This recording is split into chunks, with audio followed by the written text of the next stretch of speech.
Hi, everybody. How are you today? Hello, how are you?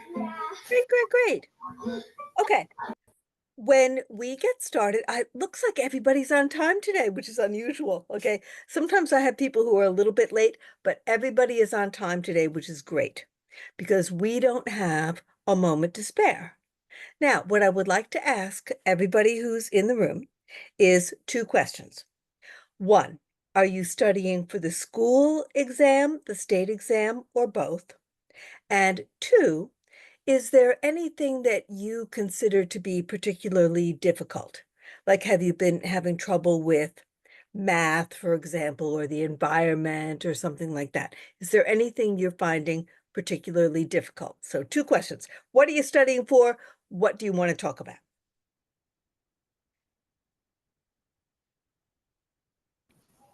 So I'm studying for both the school exam and then you have to take the state exam after because I'm trying to get the license. But however, I just started studying, so I'm not really, I would need help on all the materials. So I was here just to kind of retain the information as I'm still studying and going along. Well, very good. I always say it doesn't matter if you're starting the course or you're ending the course, it doesn't matter because you got to learn the material sometime. So nobody cares if you learn it now or you learn it later.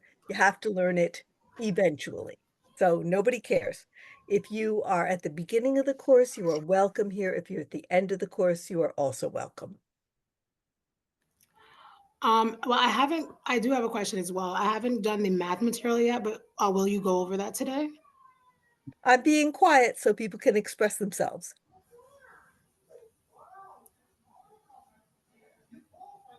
Okay, now one other point. It doesn't matter which test you take first. You can take the state test first, you can take the school test first. Nobody cares. The rule is this: any joker can take the state test anytime they like. The school test you can only take after you have finished 90% of the course. So a lot of people like to take the school test first and then the state test, but there's no requirement for that. All right, so I would like to maybe try something a little bit different today. And what it is that typically in my classes, what I do is I give you ideas about what you're likely to see on the test and challenges of how we're going to deal with it. All right. But I have a slightly different idea today, which is I have a student who wrote me and she took the state test yesterday. So she remembered all the questions on the state test. Let's see if we are good enough to pass the state test right here and now. All right. Now, what I do in this class is I put notes and sample questions into the chat. And if you can see the chat right now, that's beautiful. Can everybody see the chat? Okay. Okay. So if you can see the chat, that's beautiful. But what happens is at the end of the class, I will send you a copy of the transcript of this whole entire class. So you don't have to worry about anything. I am going to take notes for all of us. So what I would like to ask you to do right now is could you please give me your email address so that at the end of the class, I can send you all the notes. And all you have to do is type your email address into the chat. If you can't see the chat, please let me know. If you can't see the chat, please let me know and I'll help you. So while I'm waiting for everyone to do that, I'm going to find, don't you love my flamingos here? I'm going to find the email from the student who took the test yesterday.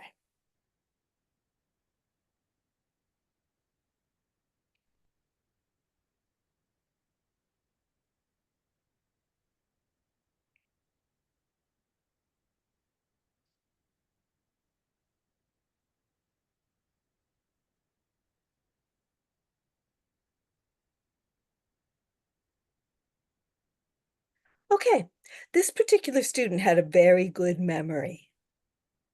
And she remembered many, many questions that are on the test. So you know me, I'm going to give them to you. A room is 9 feet by 10 feet with a closet 2 feet by 4 feet. What is usable area of the room? Okay, so clearly the usable area of the room doesn't include the closet, right? So all we have to do is figure out the size of the room, the size of the closet, and subtract it. So let me put that for you. We figure out size of room and subtract size of closet. This question is always on the state test.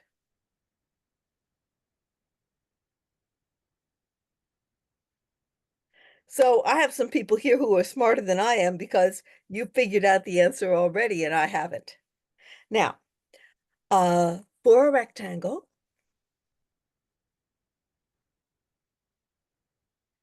area equals length times width.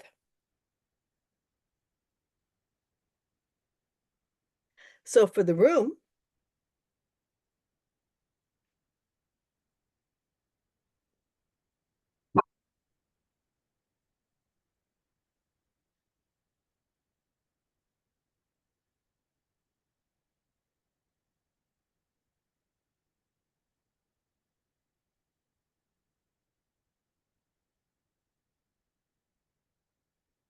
okay, let's keep comments to a minimum.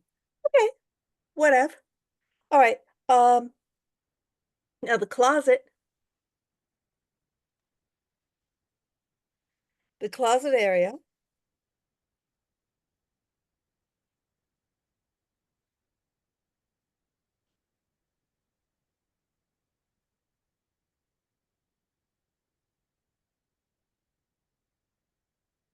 so the room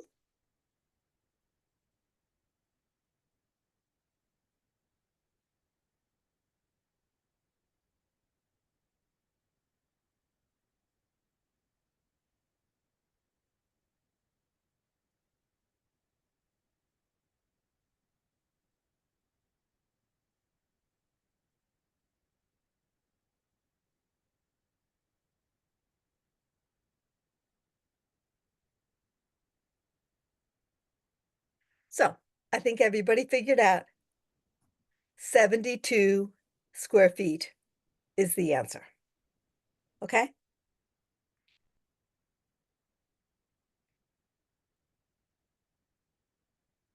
Okay.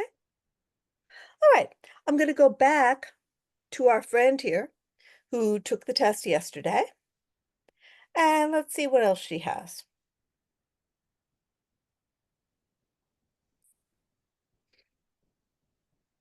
All right.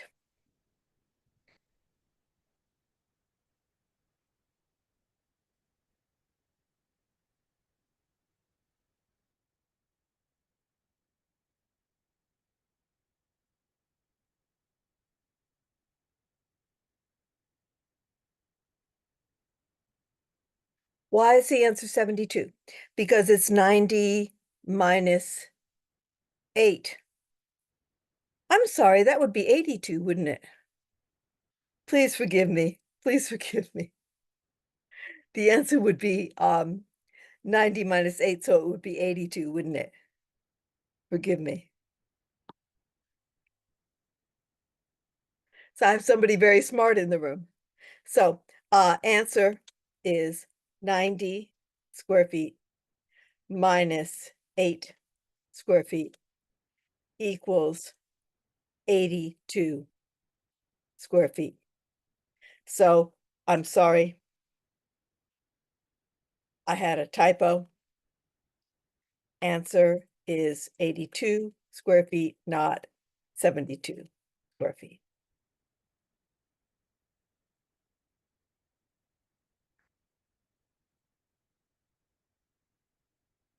So thank you very much, Lisa.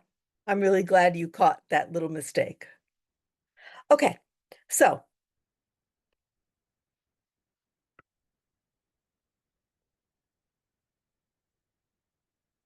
goodness gracious.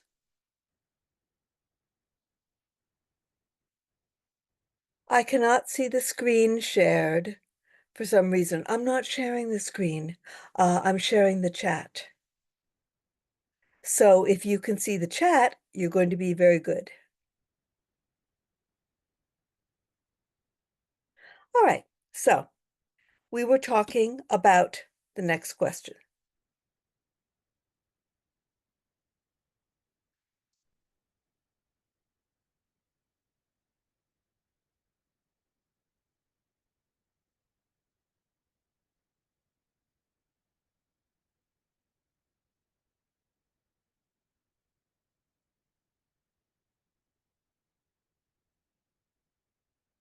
What is the tax advantage for real estate investors? Now I'm going to give you choices. You are not going to like these choices, but these are the choices that are on the test.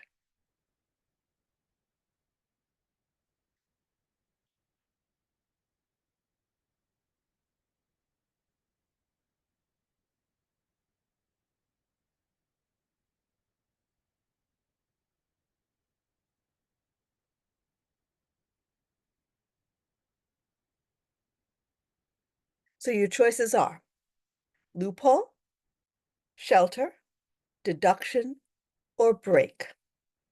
Now, I do not like this question because I think all four answers are pretty good, but they didn't ask me when they wrote the test. They don't care what I think. So the answer, thank you, Alina. The answer is B. Shelter. Thank you. Gee, I can't fool you people. Okay, let's keep going with what this lady said was on the test yesterday.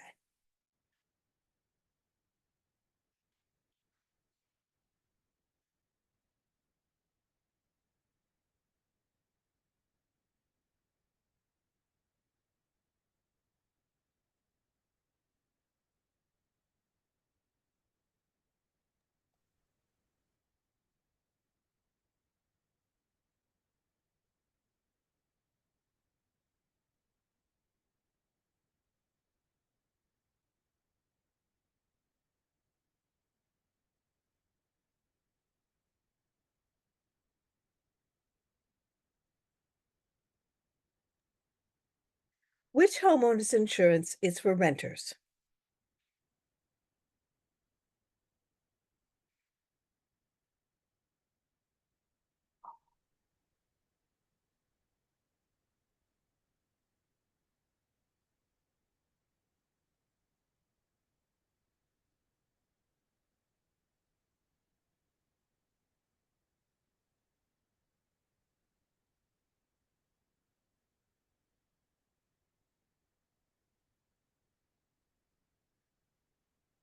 HO1, HO4, HO6, or HO8? Which homeowner's insurance is for renters?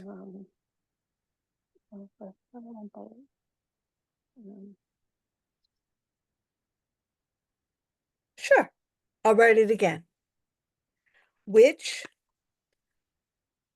homeowner's insurance is for renters? Yes, HO6 is for condos. You are correct. And your choices are HO1, HO4, HO6, or HO8. Well, a couple of people have it right already.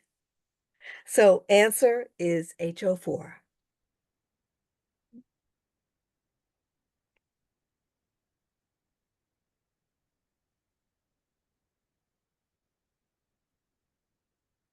For your info, HO6 is Condos. for condos.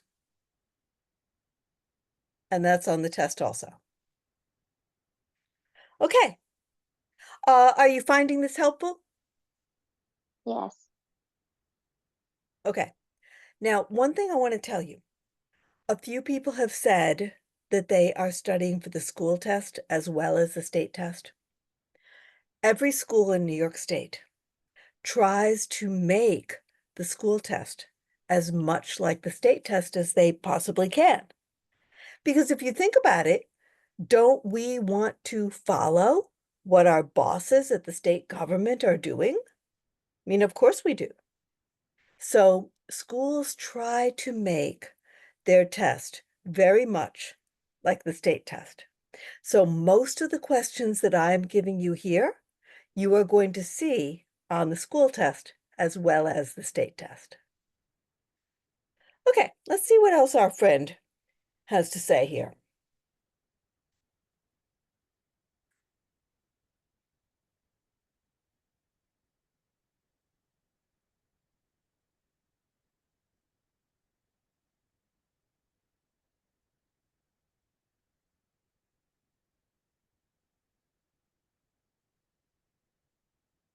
What substance damages the Earth's ozone layer? And I'm going to give you choices.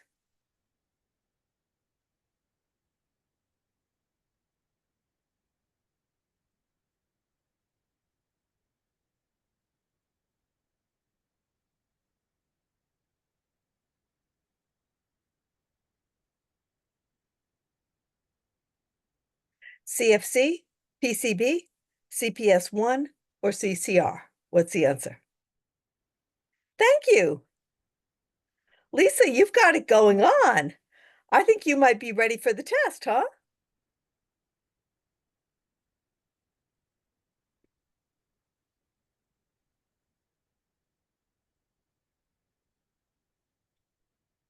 Okay, let's talk about why this is the answer. CFC stands for chlorofluorocarbon.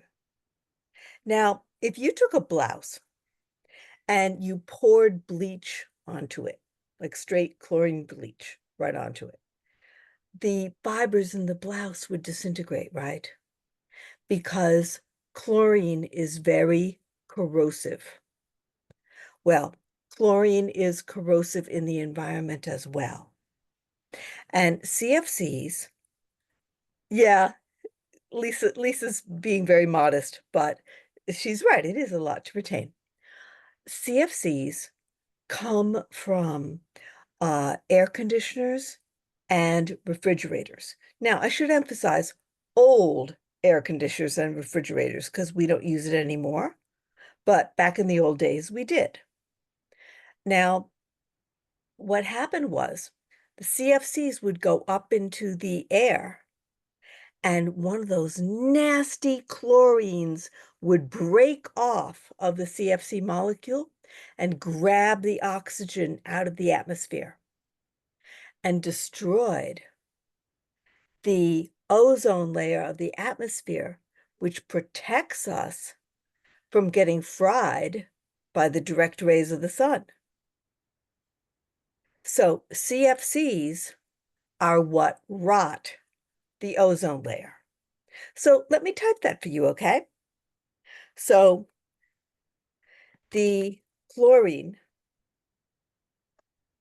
in chlorofluorocarbons destroys the oxygen in our Earth's ozone layer, which protects us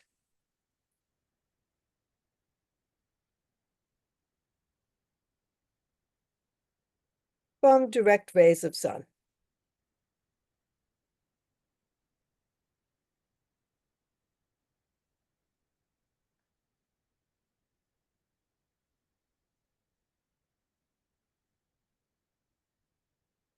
I'm just correcting a typo here.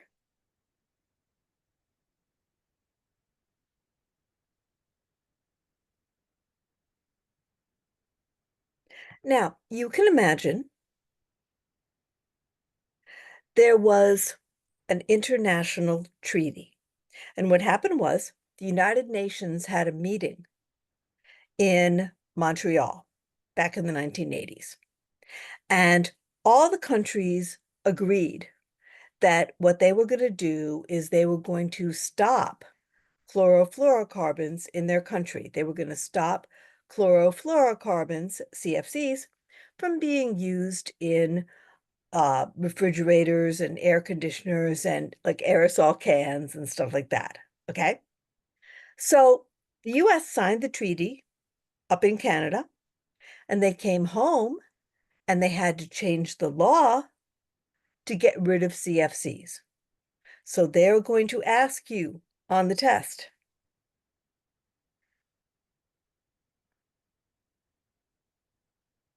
which law curtailed the use of CFCs in the US? And maybe some of you know offhand, but if you don't know offhand, I'm going to give you choices, okay?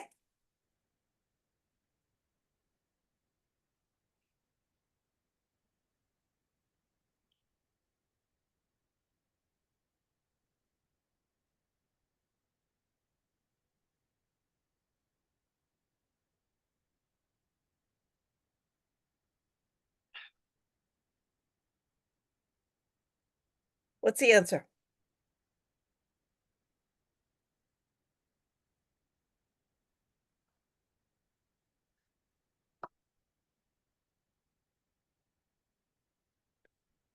Thank you. Everybody got it right. Thank you very much. Answer is Clean Air Act. Because what happened was they signed this international treaty in Montreal, and then they had to come back and go, well, gee, like we signed this treaty, so now we have to change US law. And what law are we going to change? Well, I don't know. It seems to me that the CFCs are getting into the air. So they're getting into the air, so we got to change Clean Air Act. So let me type that for everyone.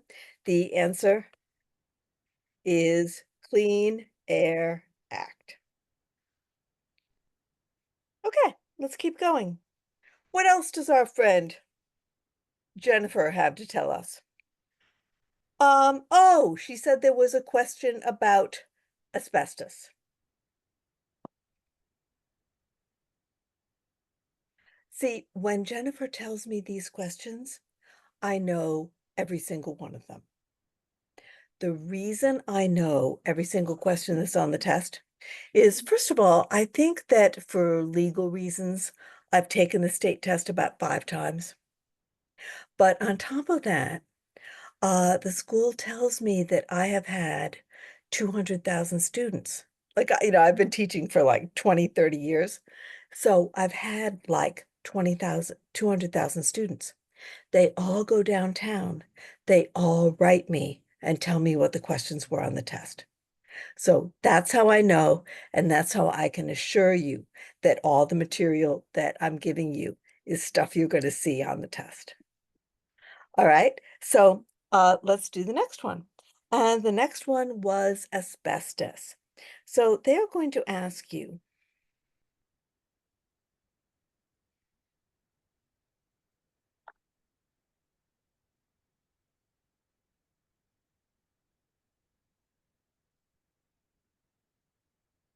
what diseases does asbestos cause?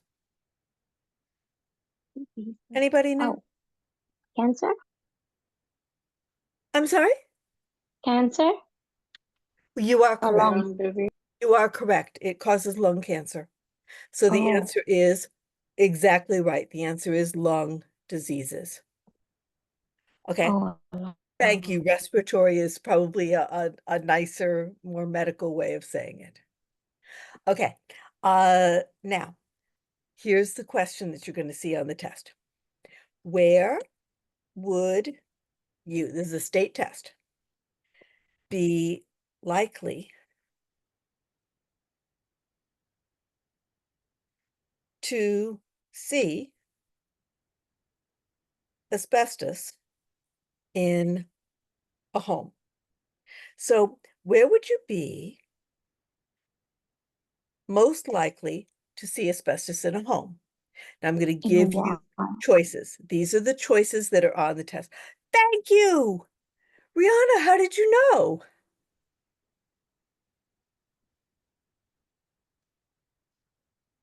You can unmute yourself and tell us. Oh, wow. I can't believe it. How did you know the answer? I just did the chapter. Yeah. Amazing. Thank you very much. That's excellent. Okay, but I'm going to give you the choices that are on the test, okay? So, choices. Congratulations. I'm sorry? Congratulations for quickly answer. I know, she's got it going on, huh? So, I'm going to give you choices that are on the test, okay?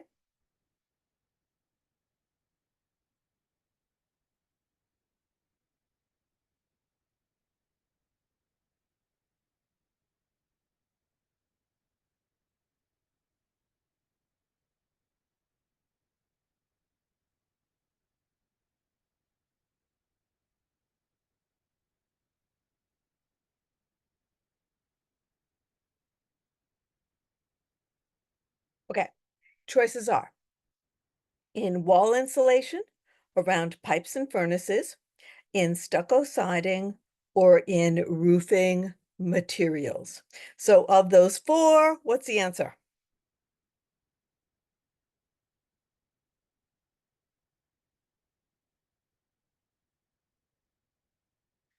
Answer is B, around pipes and furnaces. Now, what bothers me about this is that they used to use asbestos everywhere. They used asbestos in tiles and roof shingles and insulation. They used asbestos in everything.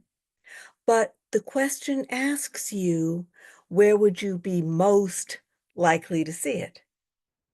So most likely is the furnace because asbestos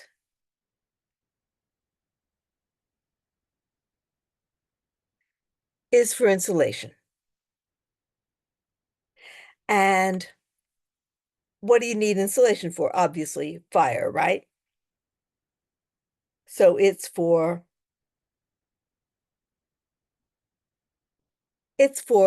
fire insulation.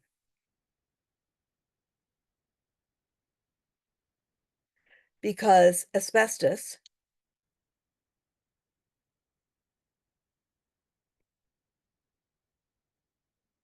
is fire resistant.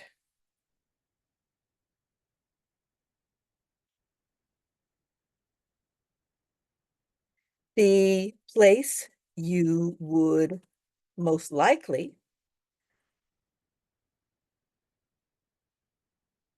see asbestos is a furnace. Why? Because what is a furnace? A furnace is a great big steel box, and it is powered by oil or gas. And what do you have inside the great big steel box?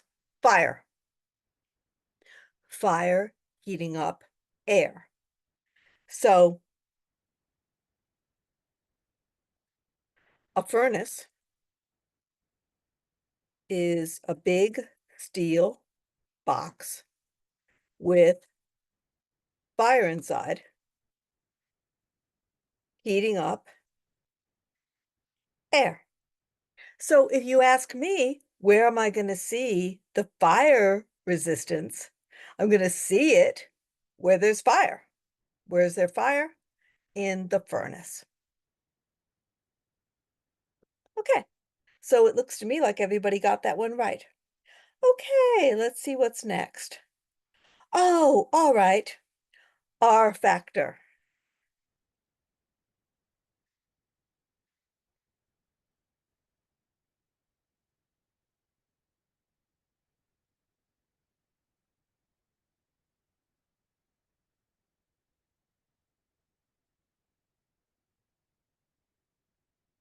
What does, oh dear me, I meant R factor and I typed R actor. What does R factor mean with regard to wall insulation? And once again, I'm going to give you choices.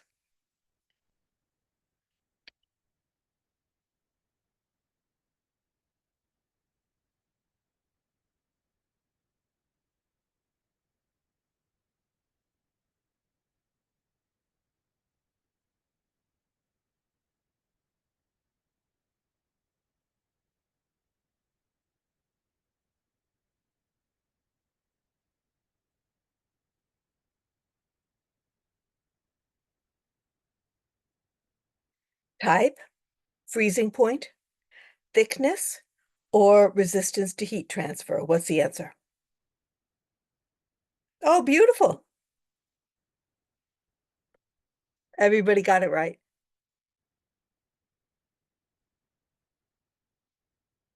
D, D, D, D, D.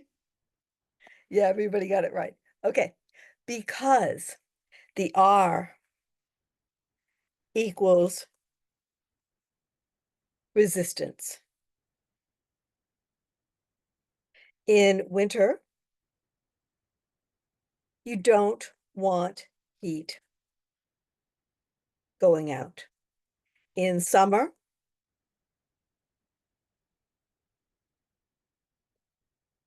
you don't want heat coming in.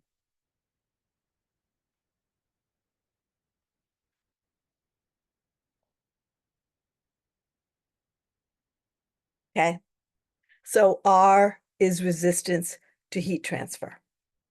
Now, my student, Jennifer, who took the test yesterday, every single one of these questions that she is telling us about, we have seen so many times. We have seen these same questions year after year. So if I can spend this session telling you what you can expect on the state and the school test, you should do pretty well. Now, one of the things I want to tell you before we go back to Jennifer's email is that RELNY, by the way, I've taught for a lot of schools, but RELNY happens to be my favorite school that I ever taught for. Like, I've even taught for a lot of universities, and I still like RELNY the best. And I like RELNY the best because I like their course delivery. I think they have great customer service. So I think RELNY is a really, really good school. But the one thing that RELNY has that I've never seen at any other school is the ERM, the exam readiness meter.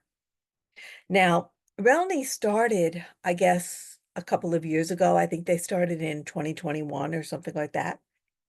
And so over the years, we've had quite a few students and we've been able to test the exam readiness meter. And the exam readiness meter is incredibly accurate. And it will tell you, it will give you a sample score. So if you take the lecture tests or the chapter tests over and over again, it will tell you what you are predicted to score on the school test and the state test. Now, I had a guy a few weeks ago who was kind of crazy, and he was insisting that he absolutely wanted to get 100. Now, I don't know why he wanted to get 100 on the test, but he really did. Okay.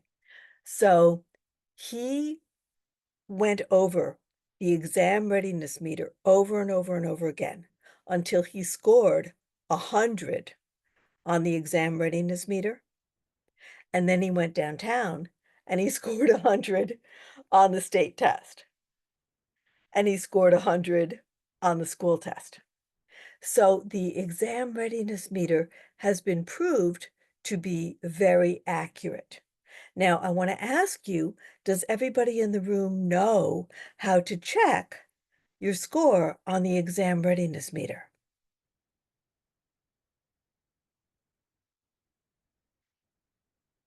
Okay, the exam readiness meter, when you sign in to RELNY and it tells you like where you are in the course, like how many chapters you completed and stuff like that, it shows you the ERM up in the right corner. And it shows you your ERM score at this time. Now, the more you study and the more you work on the course, the higher your exam readiness meter score is going to be.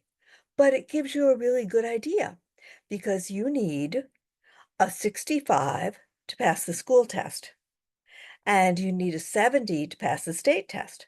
So if your exam readiness meter, if you're scoring like 50, then you know you're not ready yet to take the test.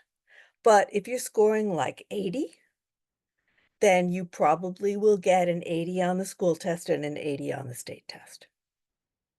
All right, so the exam readiness meter has proved to be extremely accurate. Now, I kind of described to you where it is, but if you still have trouble finding the exam readiness meter, the ERM, you can always ask info@relny.com.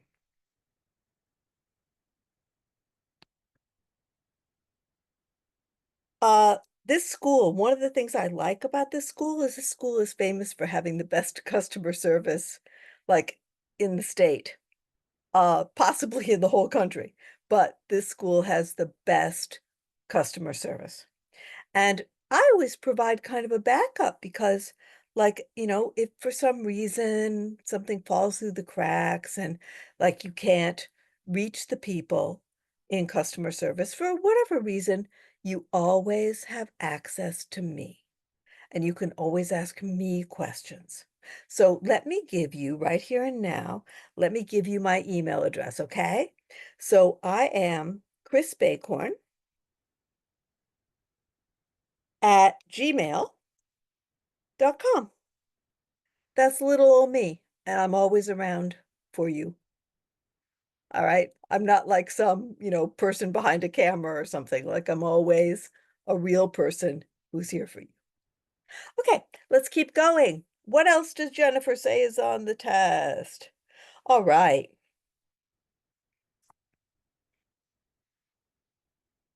The next one. Sam is a property manager. What must he give all the apartments in his building?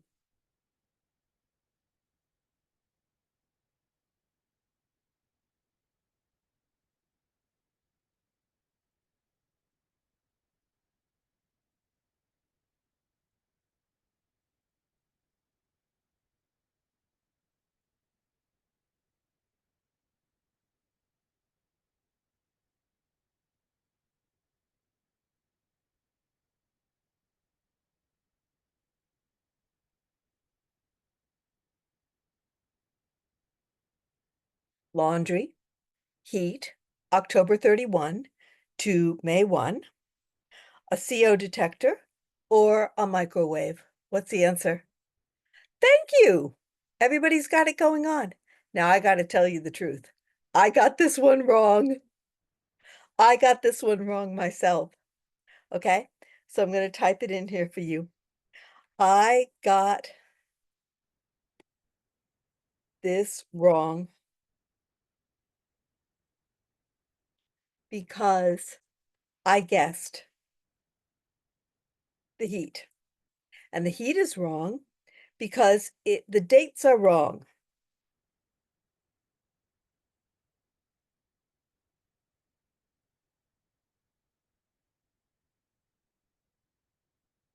Heat is required October 1 to May 31. Answer is the carbon monoxide detector.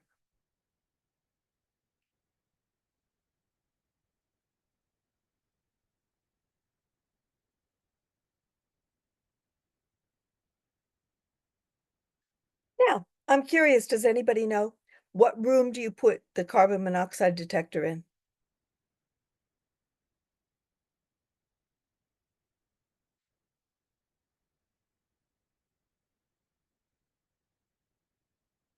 What room do you put the carbon monoxide detector in?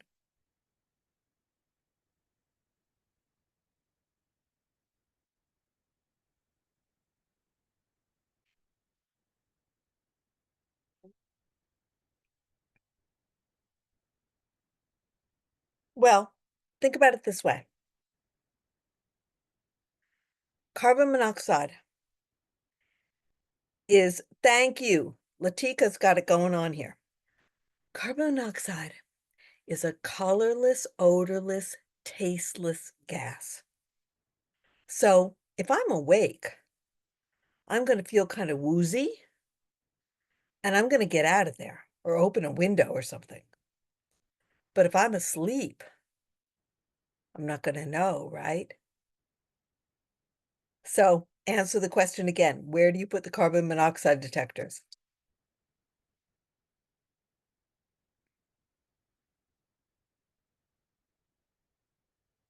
Thank you.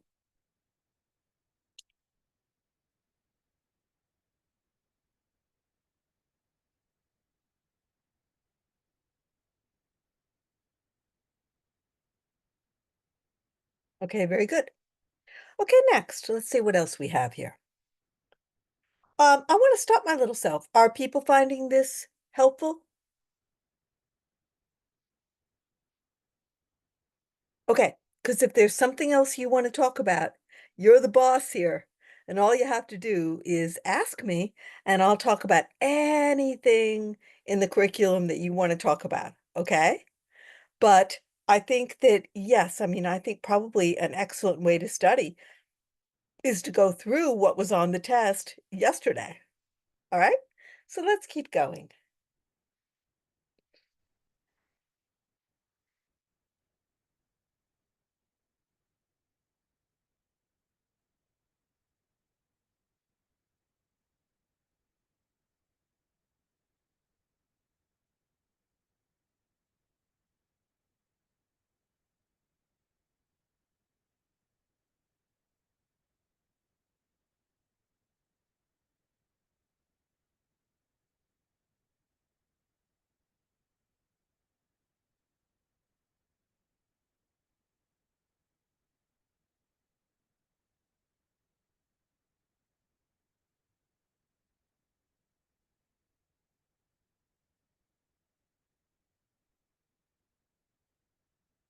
When a new co-op or condo are formed, what document is the permission to test the market to find out fair prices?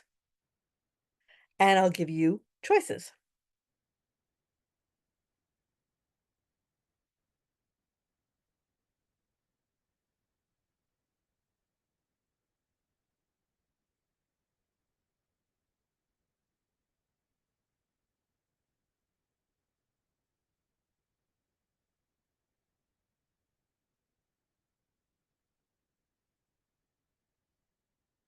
CFC, CPS 1, PBS, or PVC?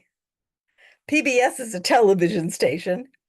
PVC is a kind of plastic pipe.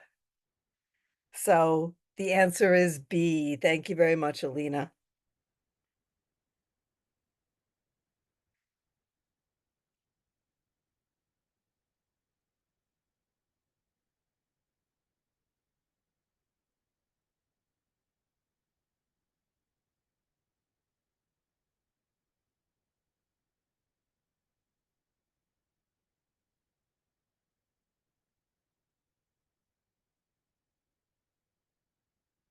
Okay. Let's see what else our friend Jennifer must have a photographic memory because she remembered so many questions from the test. I couldn't believe it.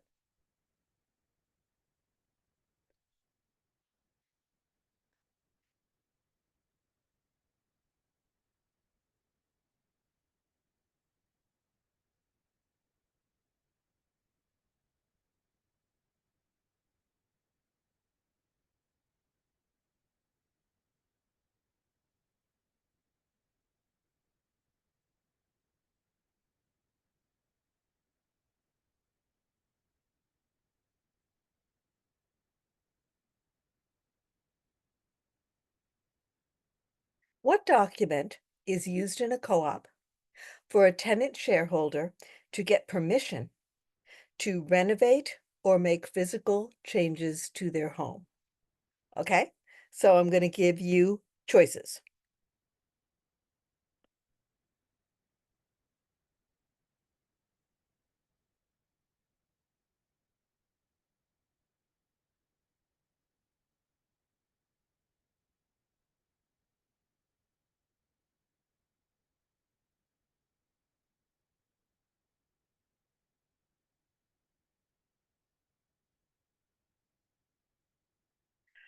Alteration, promissory, recognition, or letter of intent? What's the answer?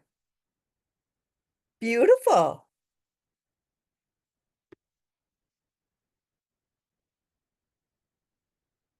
Please remember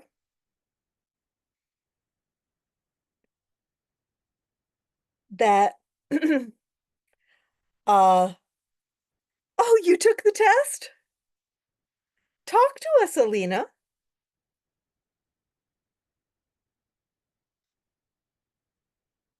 Hello, everybody. Actually, I don't remember questions. Just when I read it, I forgiven someone. Oh, that's great. Which test did you take yesterday? Did you take the state test or the school test? With school test I passed about 2 weeks ago. So you took the state test yesterday? Yesterday the state test.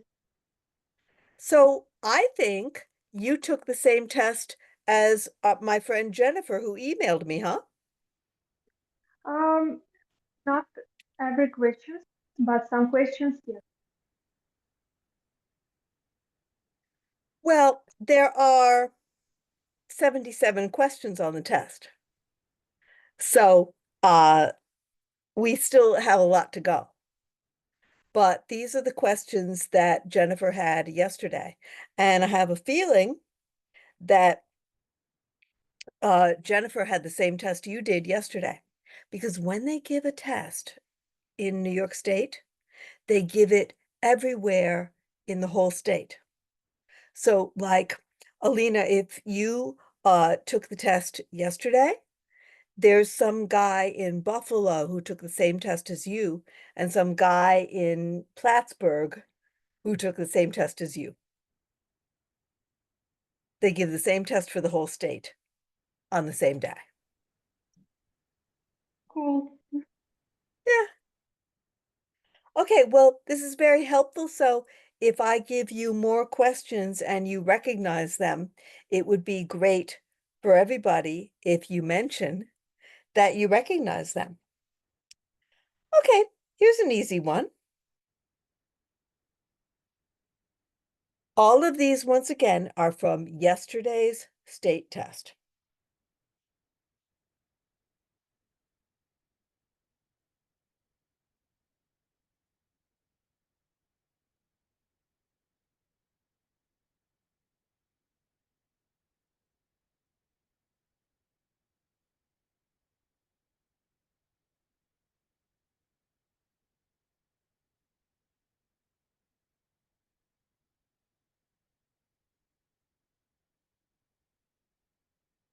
Who signs the purchase contract first?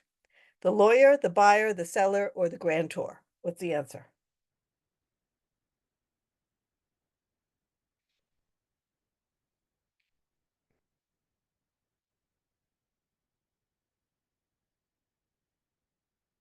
Okay, I'm going to tell you why.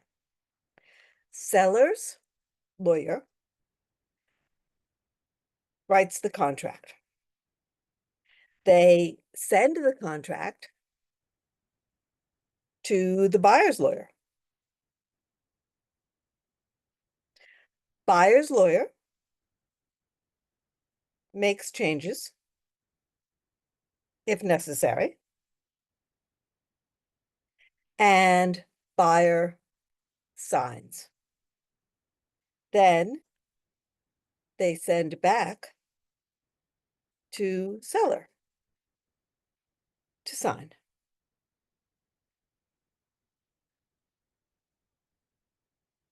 So there we have it.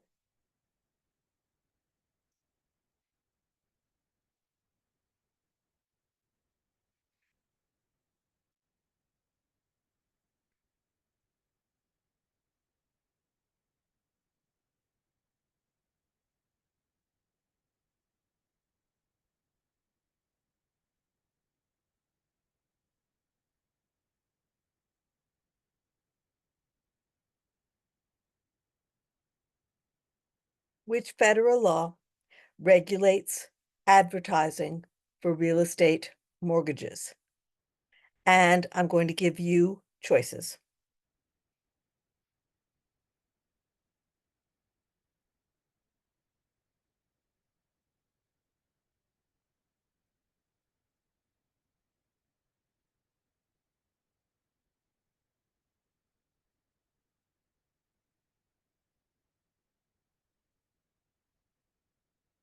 RESPA, TILA, Statute of Frauds, or Fair Housing Act? What's the answer?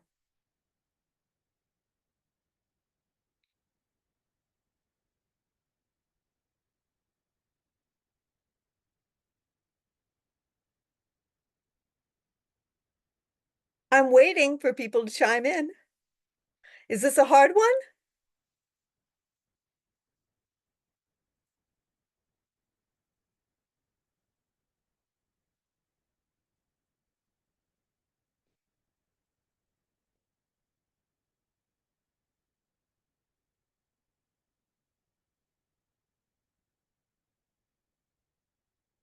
Now, when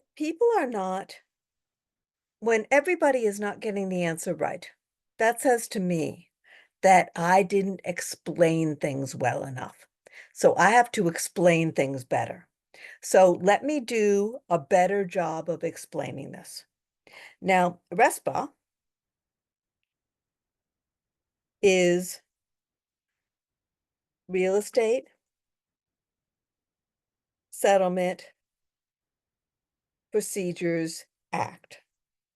That is the law that says banks must give borrowers full disclosure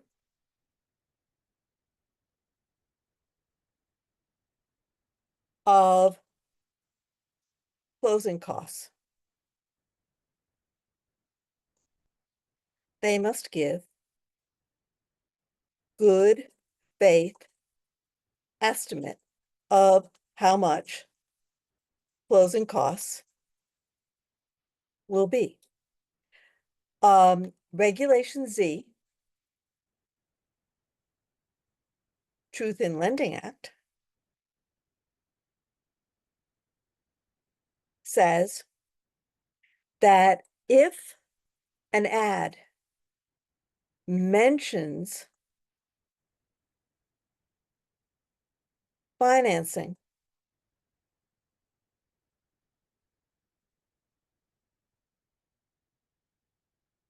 they have to explain all the details.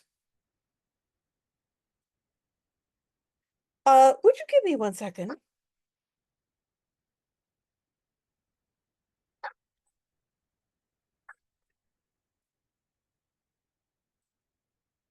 Forgive me, I'm teaching. May I call you back in an hour? Okay, very good. Forgive me, that was my business partner. I work in commercial real estate, and my business partner happens to be on the West Coast right now. So for us, it's 7 o'clock, but for him, it's what, like 4 o'clock in the afternoon. So he was just giving me a call, and I told him to call me back after class was over. Okay, so they have to explain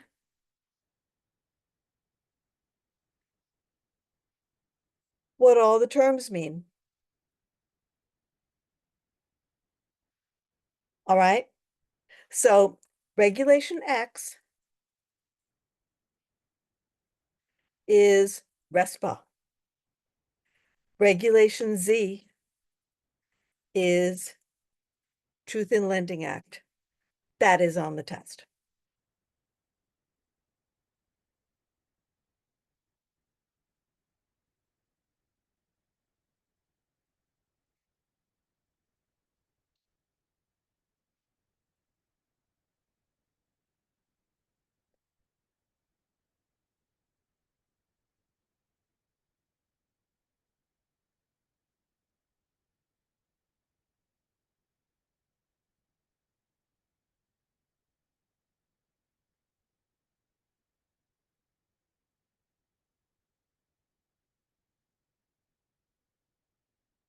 All right.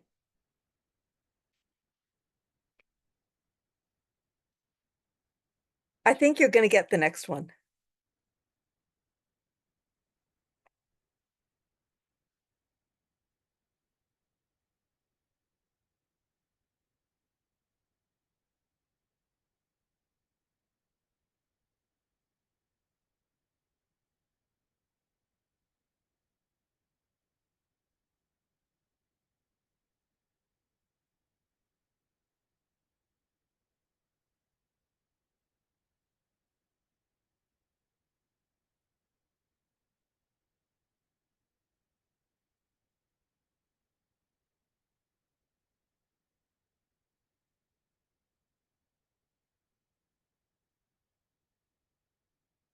Pam is listing broker for seller and mortgage broker for buyer in the same sale.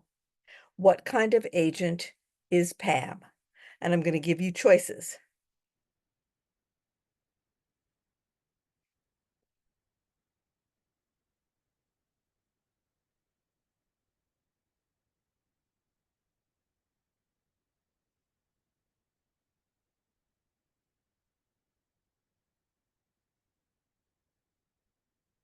Is she a general agent, a dual agent, a specific agent, or a universal agent? What kind of agent is Pam? Beautiful. Everybody got this right. Usually my students get this wrong.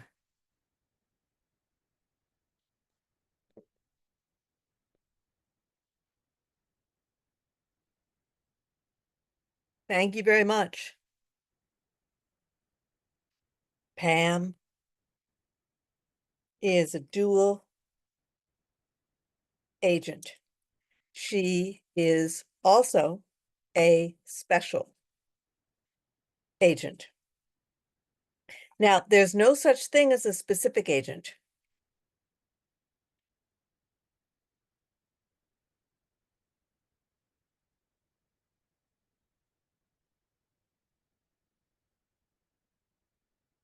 There's no such thing as a specific agent.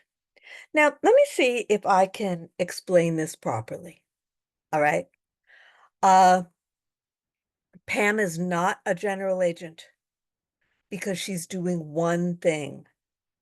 She's doing one thing for the seller, which is selling the place. She's doing one thing for the buyer, which is getting a loan. She is doing one thing, so she's a special agent. But she's a dual agent because she's working for the seller and the buyer at the same time in the same sale. Now, there's no such thing as a specific agent, and universal agent, please don't choose it. If you ever see universal agent as a choice on either the school test or the state test, please don't choose it. It's wrong.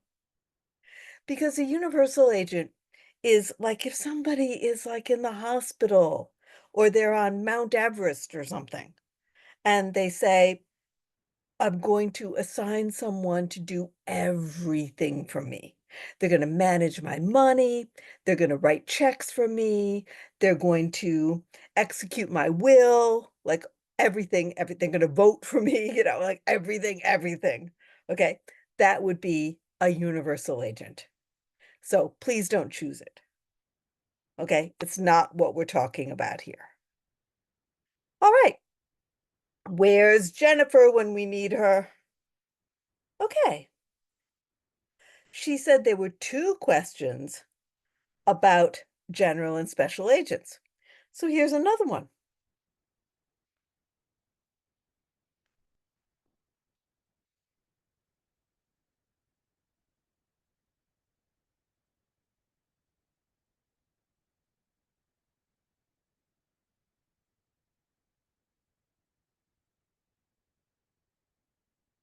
What kind of agent is a real estate salesperson?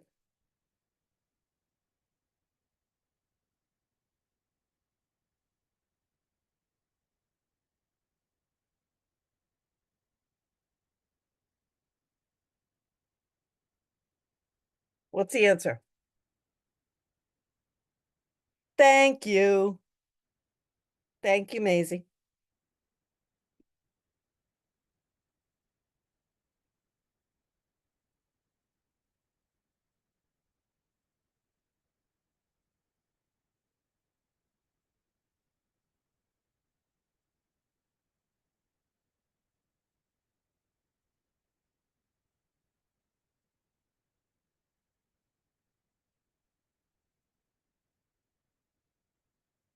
Okay.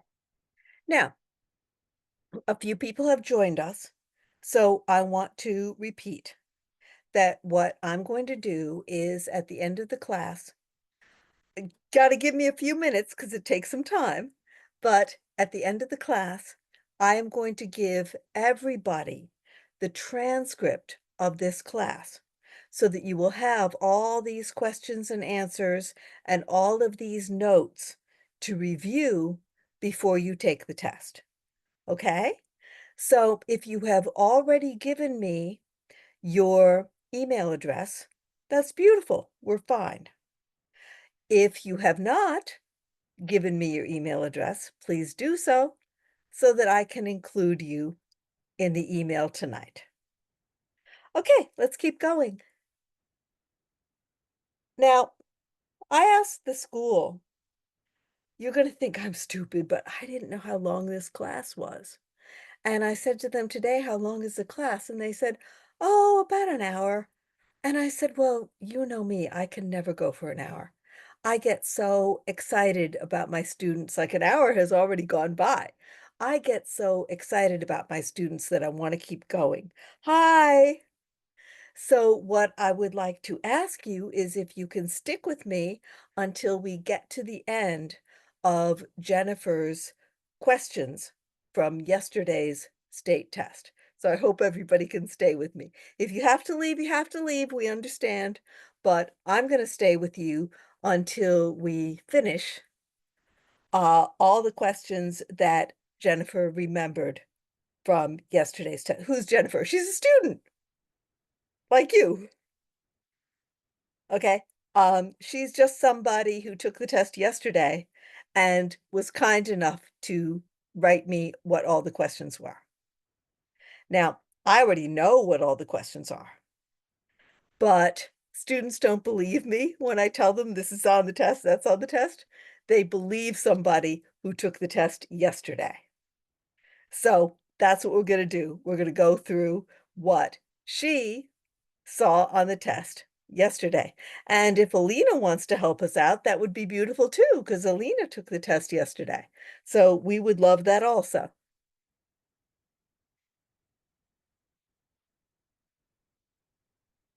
All right. Next one I have. All these are both the state and the school test.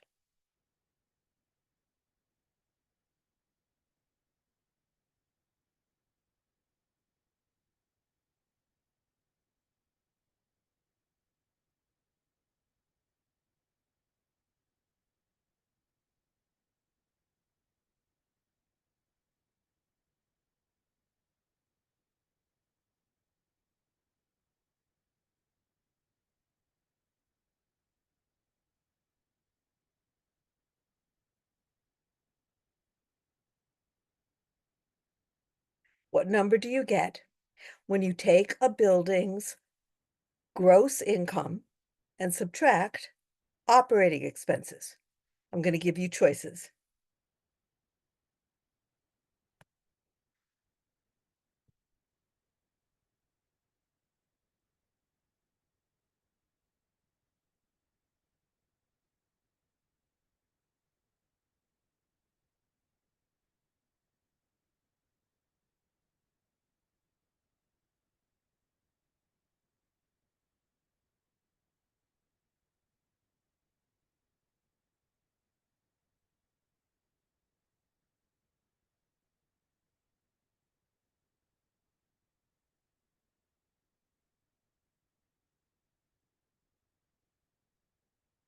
What number do you get when you take a building's gross income and subtract operating expenses?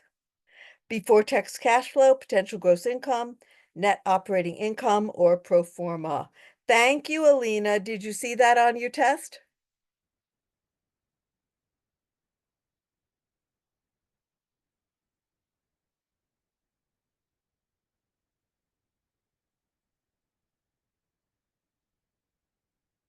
So, Alina, I think you took the same test yesterday as this person, Jennifer, who emailed me.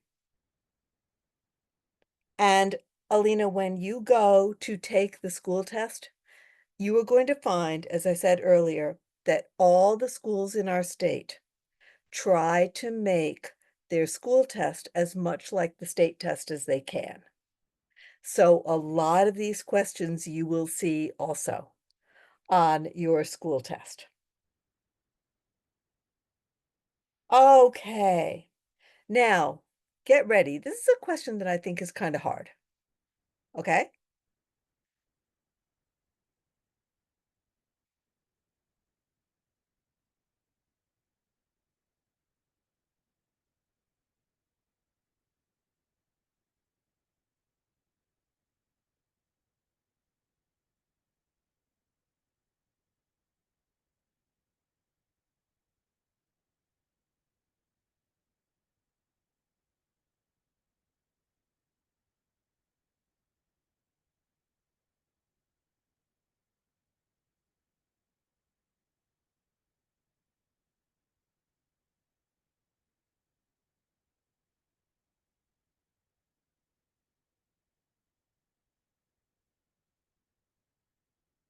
Which document does a property manager keep to follow week-to-week expenses of a building?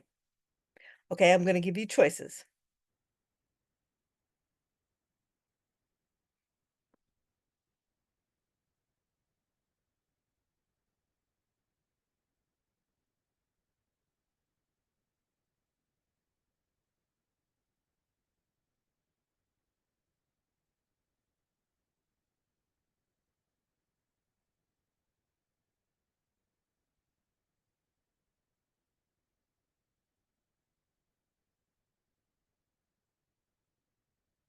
Pro forma, stabilized budget, operating statement, or rent roll? What's the answer?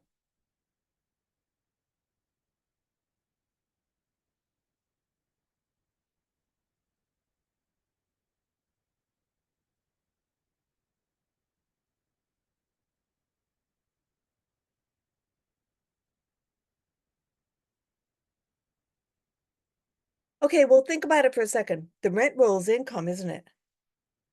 The rent roll is the tenants in the building who are paying. So the rent roll is income. And they asked about expenses. Okay? So let me put this in here for you. Rent roll is income. Operating statement shows income and expenses. Pro forma is thank you. I think it was a hard question too. A projection of future income and expenses, not weekly. And the stabilized budget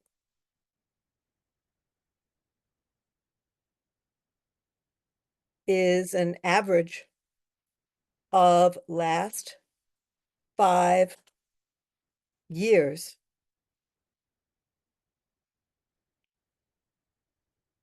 income and expenses.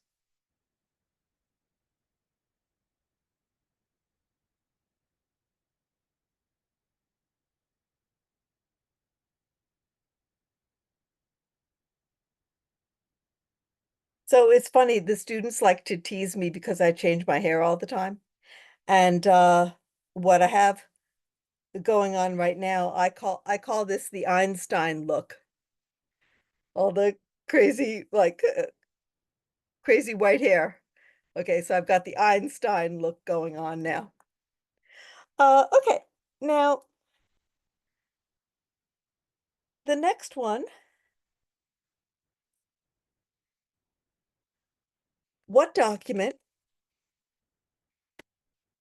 will an investor prepare to project a building's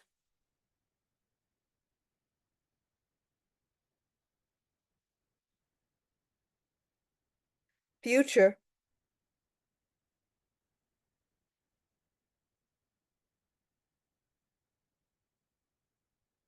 What document will an investor prepare to project a building's future financial performance? And let me give you choices.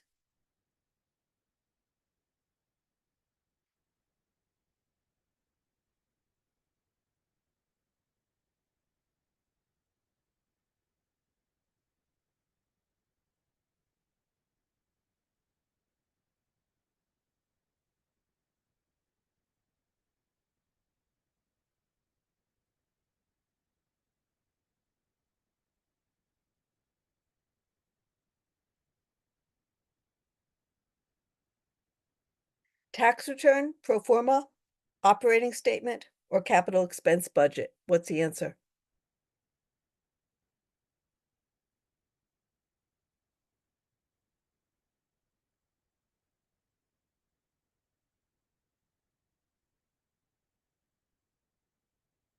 Thank you. Pro forma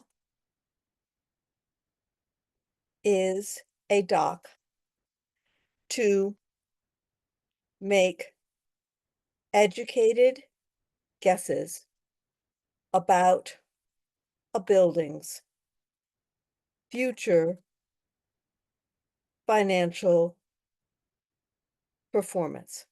Now, let me give you an example, okay?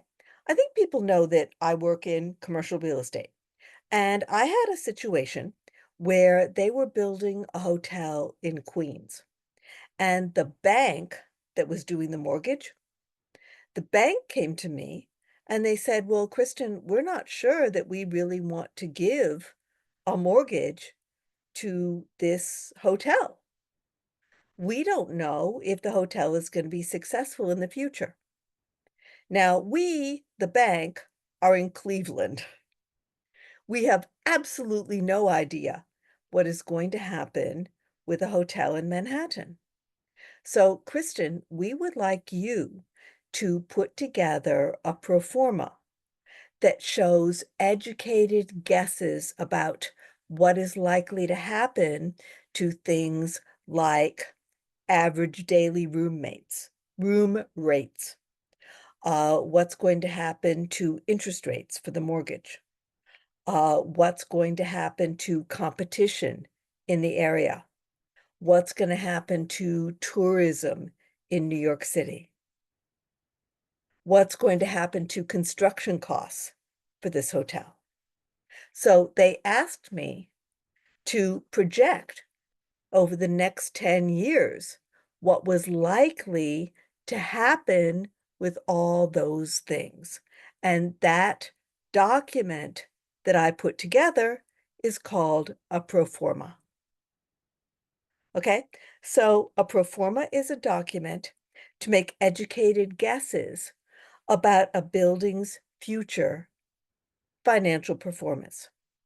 So whenever you hear them say words like future or projected or possible, potential, something like that, they're talking about pro forma. Okay, where's our friend? What has she got? What else has she got for us? All right.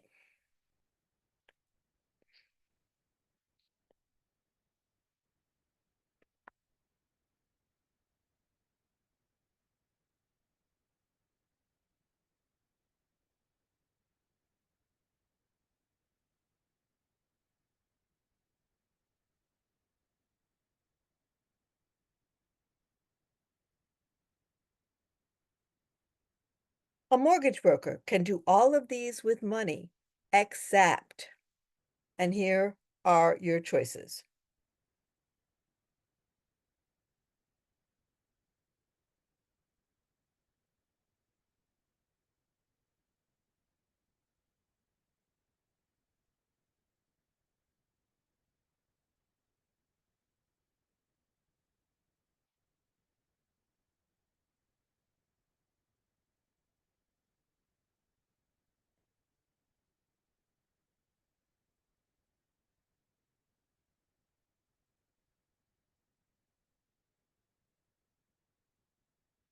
A mortgage broker can do all of these with money except lend, arrange loans, solicit loans, or research.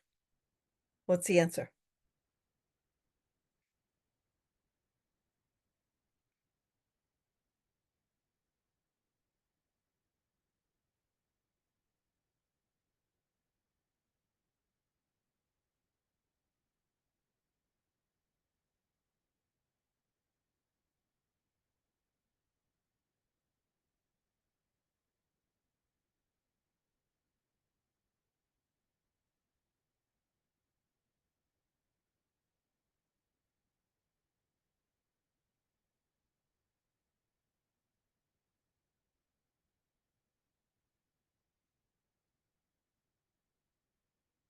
Okay, so the answer is A.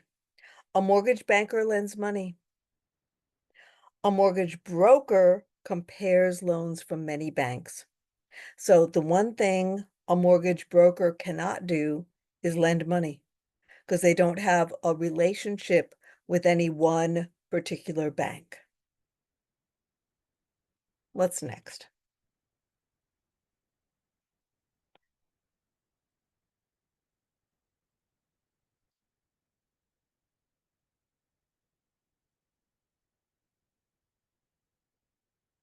Which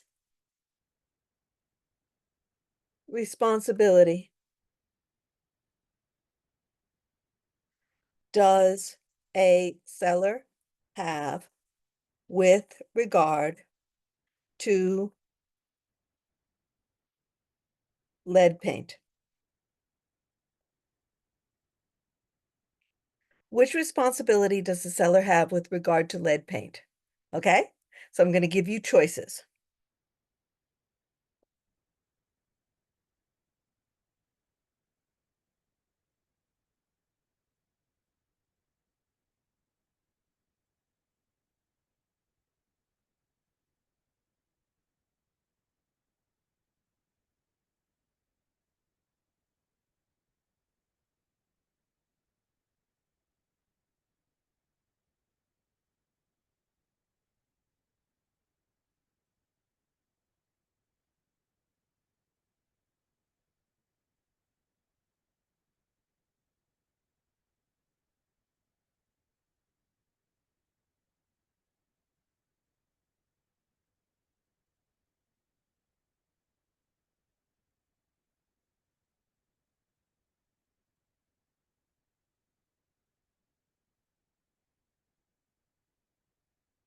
Remove all lead paint, hire inspector, give buyer 10 days to get inspection, or give lead paint disclosure form. What's the answer?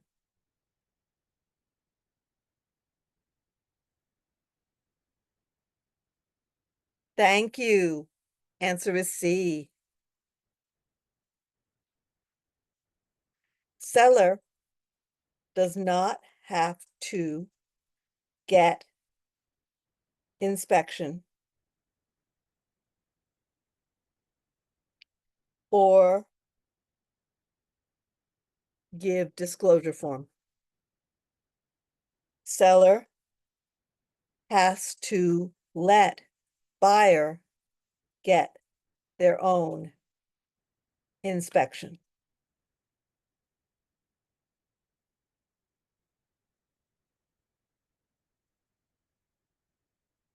I got that one wrong, by the way. So if it's any help, like when I was learning this stuff like 20, 30 years ago, I had these questions on my test and a couple of them I got wrong myself. And it's so funny because like I don't really remember the ones I got right, but I remember the ones I got wrong.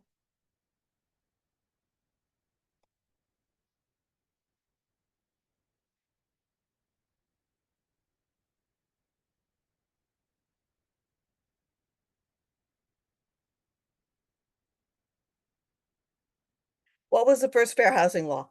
I'm not even going to give you choices on this. You should know it. What was the first fair housing law? I'll give you a hint.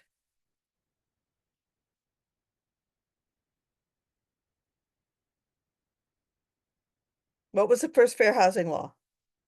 Thank you. Thank you. Beautiful. Absolutely right. 1866.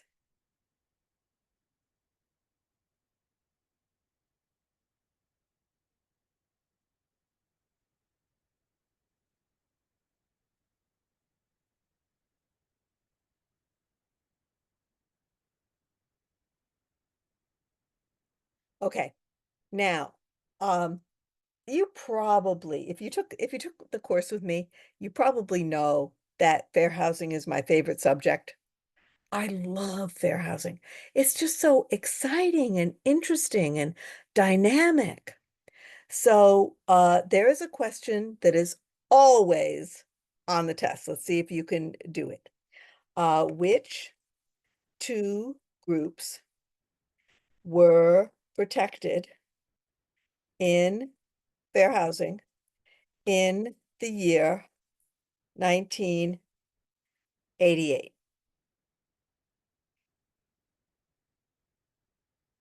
Which two groups were protected in fair housing in the year 1988?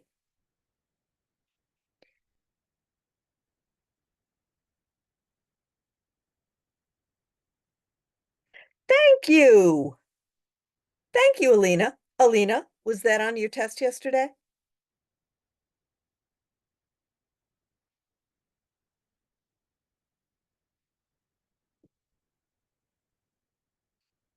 Told ya. It's always on the test. Like always, always, always. It's always on the test. Alina, how did you remember it?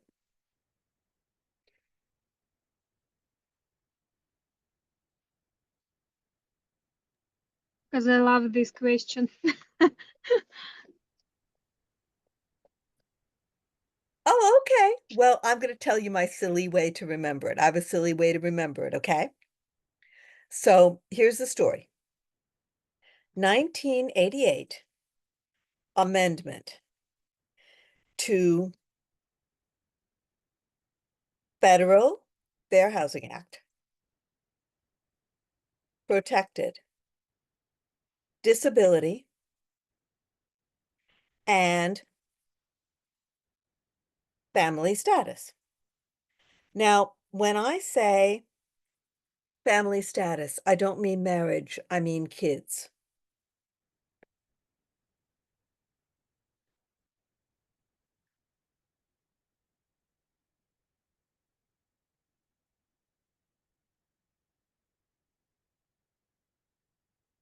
Okay, so here's how to remember it. Because it is always on the test.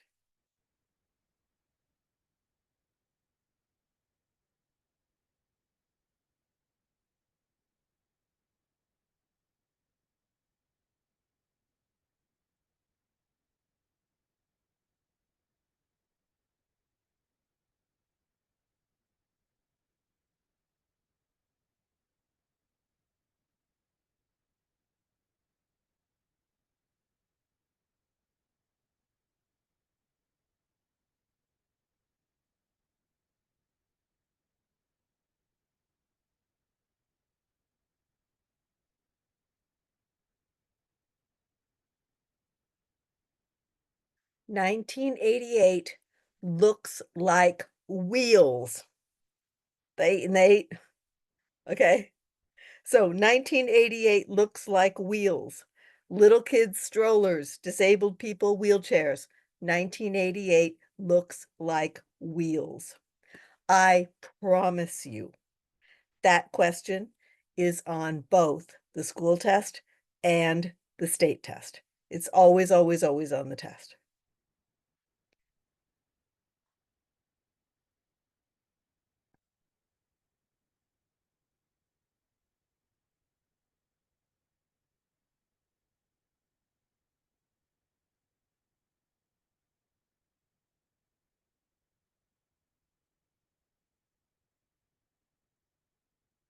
Who would be most likely to get an exemption to fair housing law?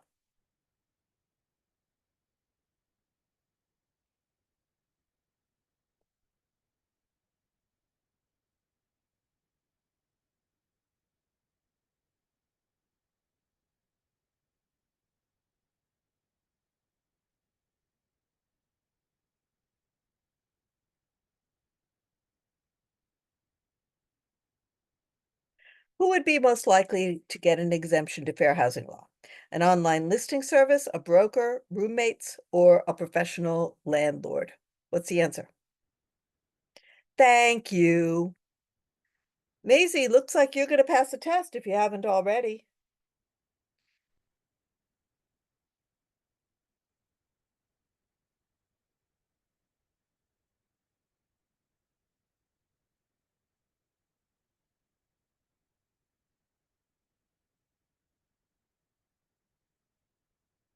Okay, what else have we got here in our gold mine?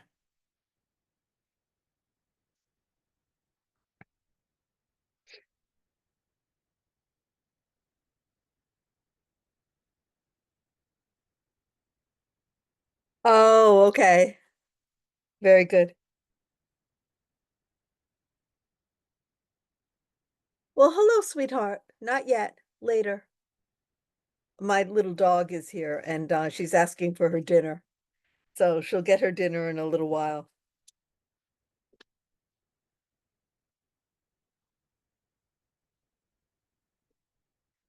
I don't think sublease is one of the choices. It would be wrong anyway. Roommates is always the answer.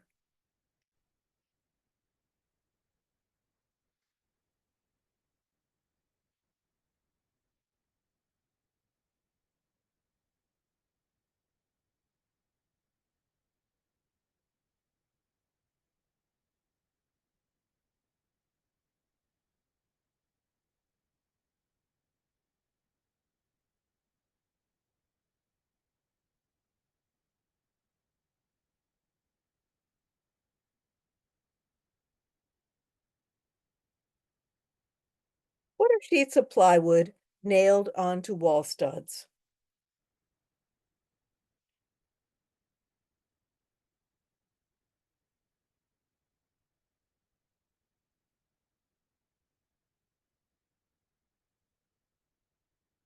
Headers, sheathing, flashing, or piping? What's the answer?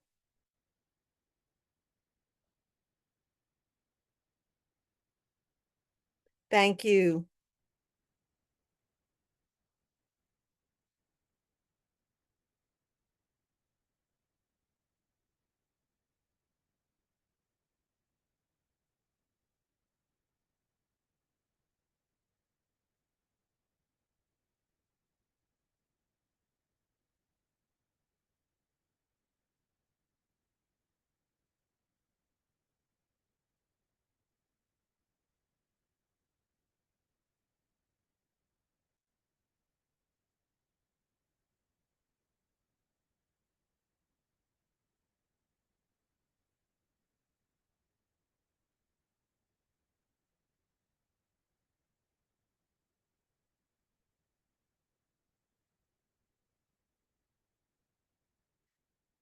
Who is responsible for renting a sublease?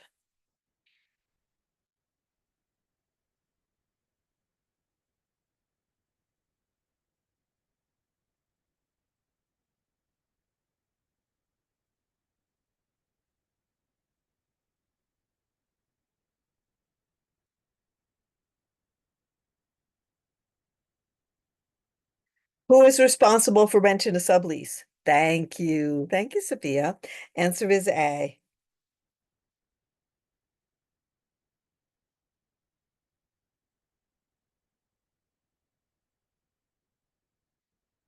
Forgive me, the school is contacting me, so let me just see what they want to tell me. Okay. The school, all they did is they wrote me to say that we have a large group tonight. That's the only thing they wrote me to say. So I think we know we have a large group. All right.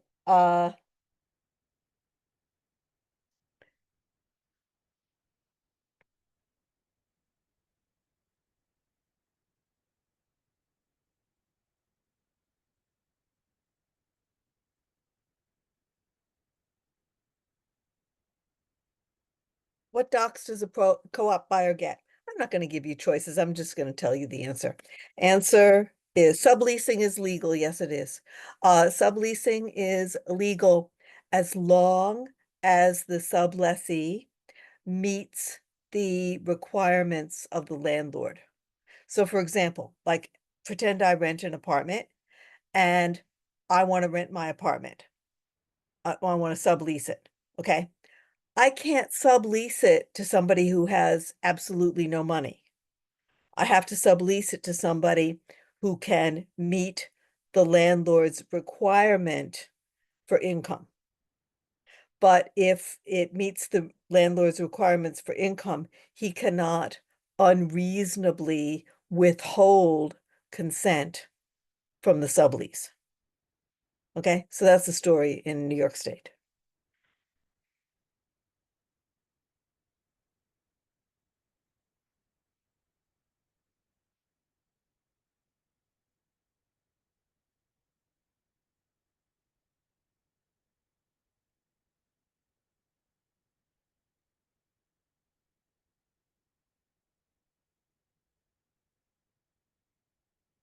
They get co-op shares and proprietary lease.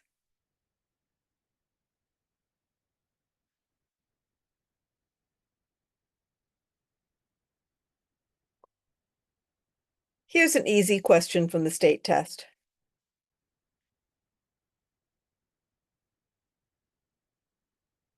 No, landlords have to allow subleasing, but they cannot unreasonably withhold it.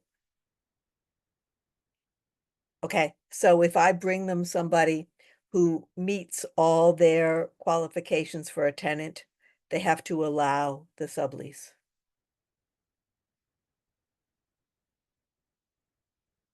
But that's not on the test. I mean, I happen to know this, but that's not on the test.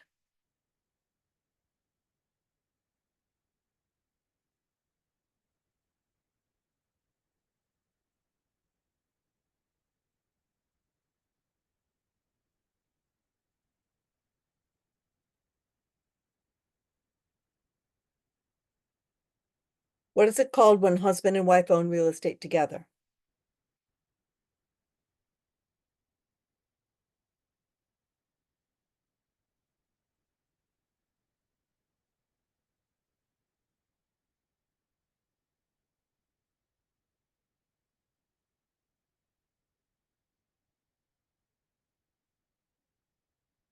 What is it called when husband and wife own real estate together?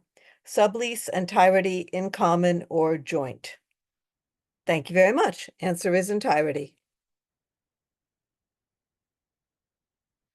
Now, you and I might say, well, wouldn't it be better if they didn't call it husband and wife? Isn't it better if they said a married couple? Because that would be more modern. But remember what I've always said.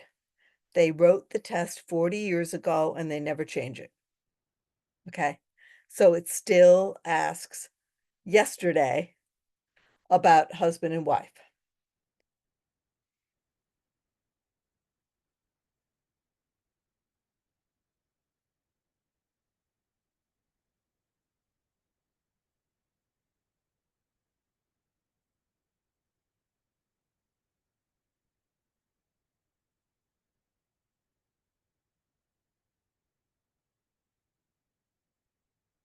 What is it called when land is measured from a point to a pin?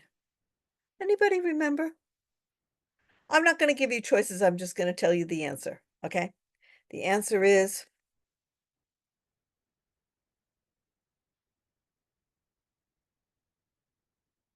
I know that I'm going over time. I'm sorry. I always go over time. I hope you will forgive me. I think we can finish pretty soon.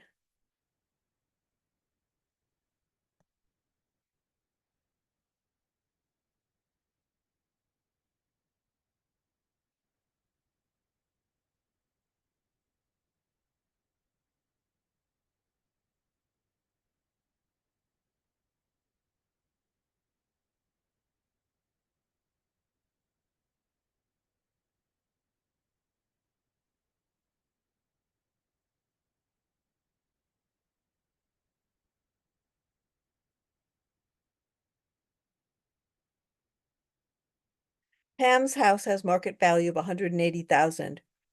Assessment rate in her town is 60%. What is assessed value? What's the answer?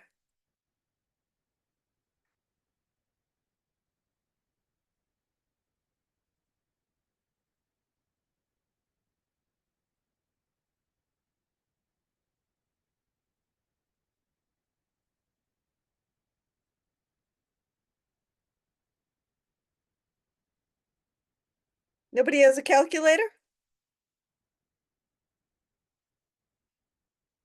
Thank you. Beautiful. Thank you. Thank you. Alina, was that on your test yesterday?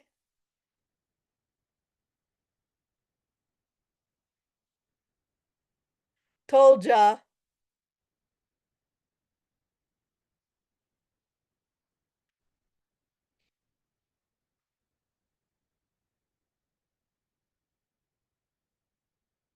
Thank you. Everybody's getting it right. I love it.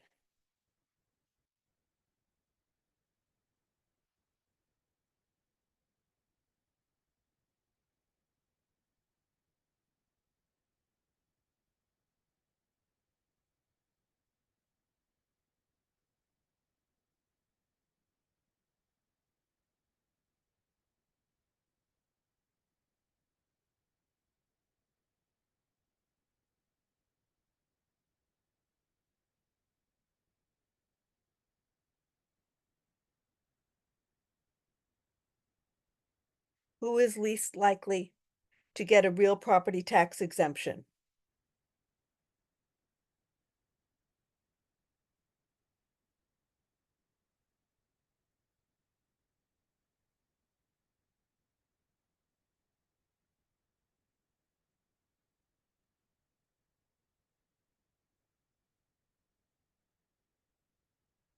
Farmer, senior, second homeowner, or veteran?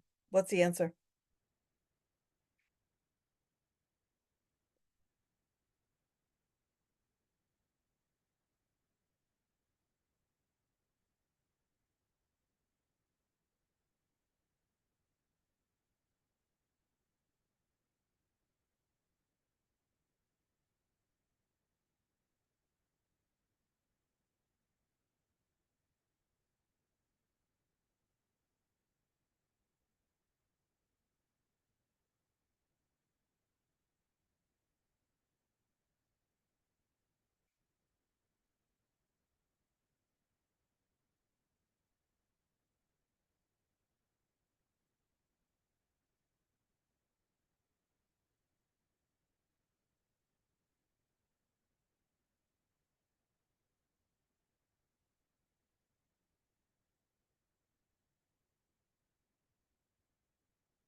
Which state department is in charge of drinking water and wastewater treatment?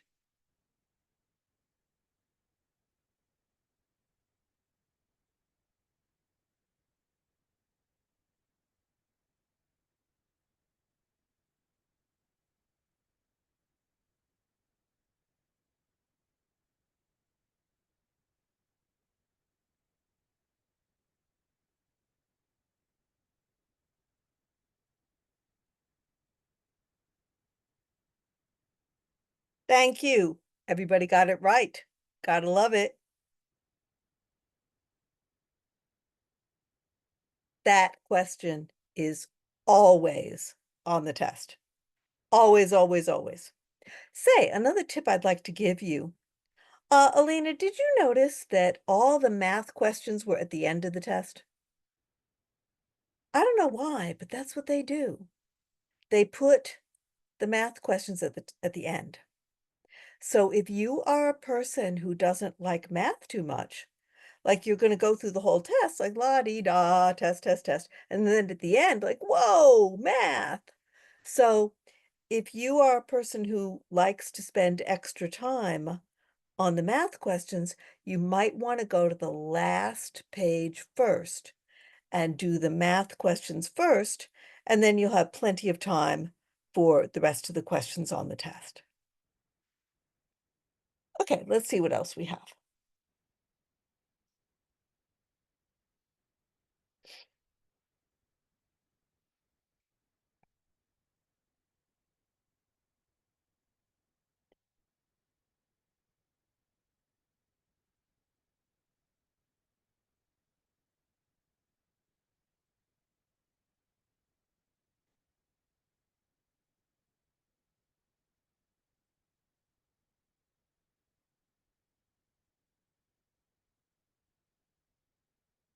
When does a property manager need a real estate license?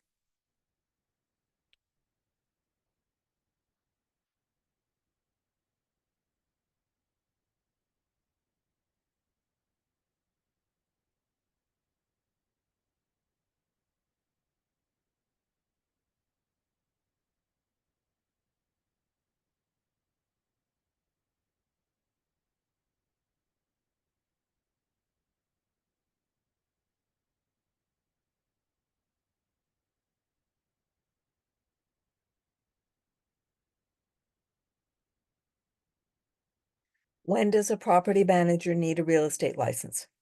To collect rent, to make physical changes to the building, to do real estate services for more than one owner, or always? Thank you. Thank you, Maisie. Answer. Thank you. Answer. Thank you. Beautiful. Answer is C. I'm really grateful that people are not leaving me. I'm really grateful that you are sticking around until the bitter end. Uh, we're almost done.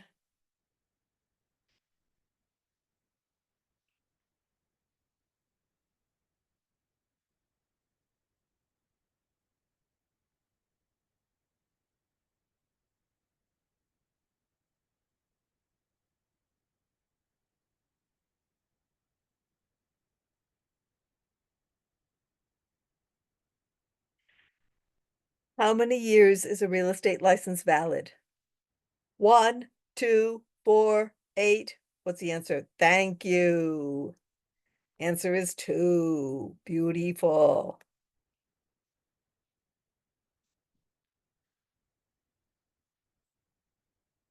Well, the reason that I keep going like this is because I think it is unethical for teachers to watch the clock.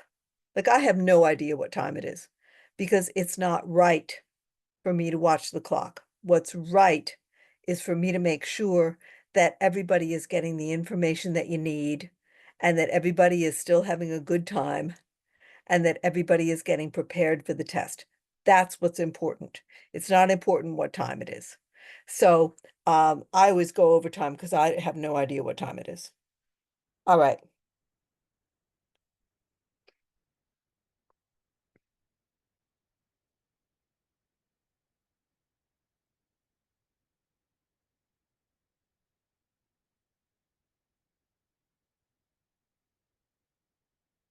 When does a salesperson give agency disclosure form? And I'm going to give you choices. All right.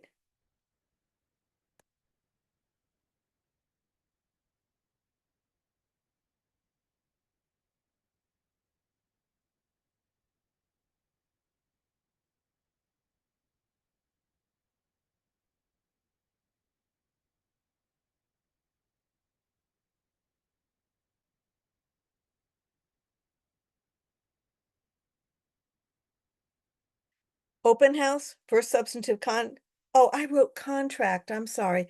I meant first substantive contact, forgive me. Let me correct that.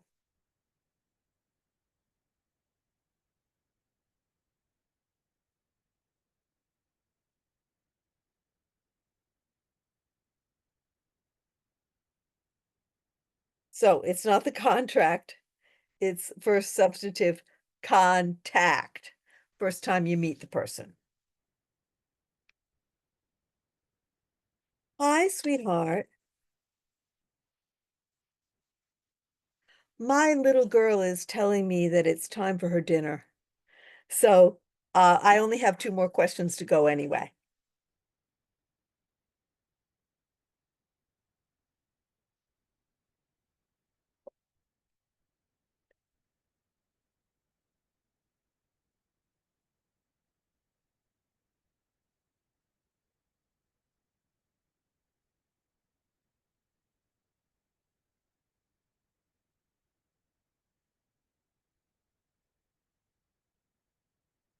Which property requires property condition disclosure statement? And here are your choices.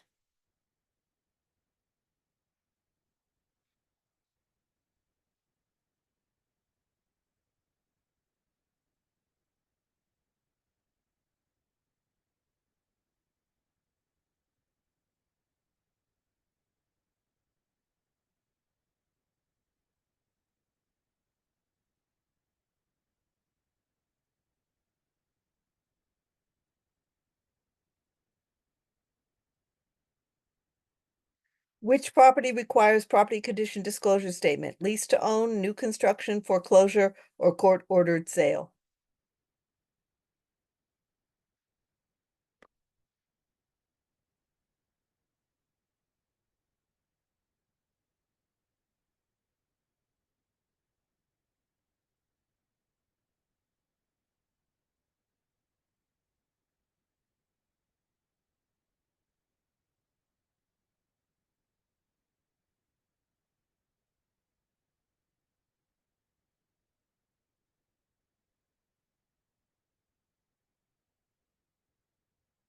Answer is A. Okay. Last one. I think you're going to find this one pretty easy, and it is always on the test. So this is the last one. I'm sorry to see everybody go. So what I'm going to do is I'm going to give you one more question, and then I'm going to say goodbye. And what I'm going to do is I am going to put our notes together, and I'm going to email the notes to everybody who has given me your email address. Okay? So we have one last question, and you got to give me a little time because it takes a little bit of time to fix the notes up and make them all nice and everything.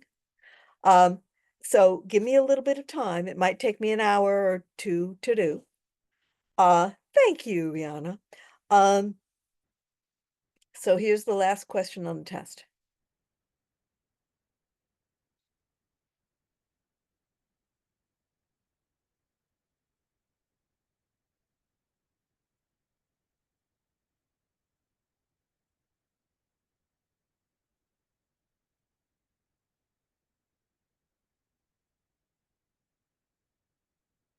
How many years should a residential broker keep their business records? What's the answer?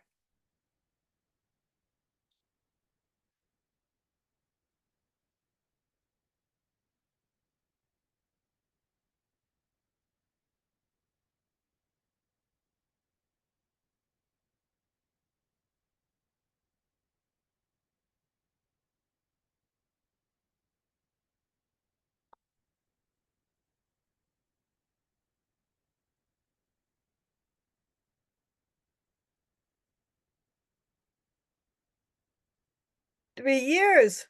Everybody got it right. Gotta love it. Well, I think you people are doing great. Oh, my dear, my little doggie is so hungry. I don't know what her trouble is. So it's time for me to get her dinner for her. So, answer is definitely 3 years. And before I go, I just want to ask you one thing, which is this is the best school I ever taught for. I've taught for like universities in the state and everything, and RELNY is by far the best school ever. So what I did is I went online and I gave them a 5-star review, but I'm only one person.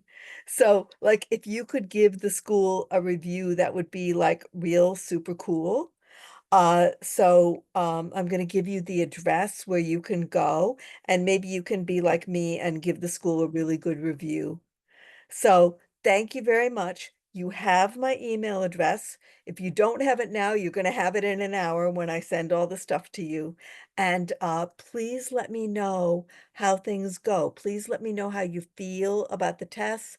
Please let me know how you feel about the course. Like anything that you want to tell me, like I'm sitting around here.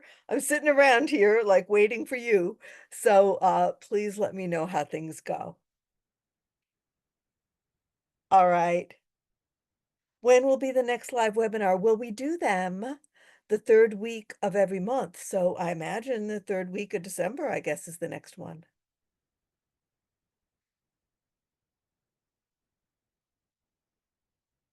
Okay.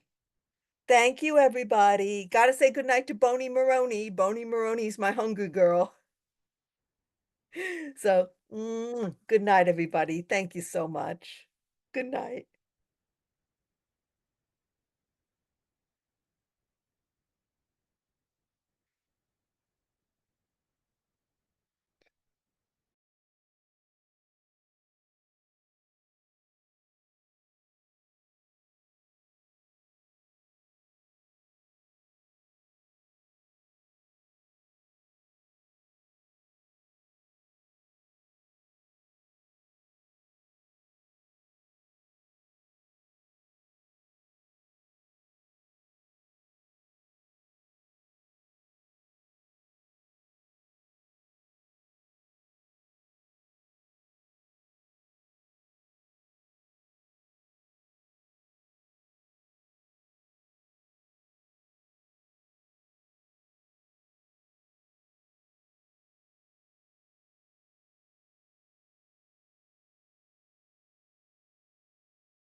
It's a big